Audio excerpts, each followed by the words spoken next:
D'anciennes légendes du football ont donné leur avis sur la compétition qui se déroule en ce moment au Qatar et qui a vu pour la première fois une équipe africaine accéder au dernier carré de cette grande messe du football. Et selon Sandé Olysée, cette Coupe du Monde a quelque chose de particulier. C'est le plus grand tournoi que mon continent ait jamais connu.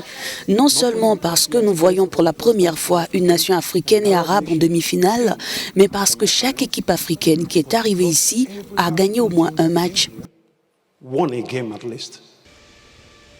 Par ailleurs, l'entraîneur nigérien a souligné l'importance d'une plus grande diversité dans le choix des entraîneurs. Pour lui, les joueurs africains ont fait de la Ligue des champions de l'UEFA ce qu'elle est devenue. Il milite pour que cette diversité soit reconnue. Nous avons eu de grands joueurs dans les ligues européennes. En fait, c'est nous, les Sud-Américains, les Européens, qui avons fait de la Ligue des champions ce qu'elle est. La variété, la beauté qui l'accompagne. Et maintenant, le monde arabe nous a rejoints, ce qui est également formidable. Nous avons des Asiatiques. Je me souviens, vous savez, ce sont ces gens qui ont fait la beauté du football, la diversité. Pour qu'il soit encore plus beau, il faut qu'il y ait une diversité dans les entraîneurs. Il doit y avoir de la diversité dans la culture. Il faut de la diversité dans notre façon de voir le football.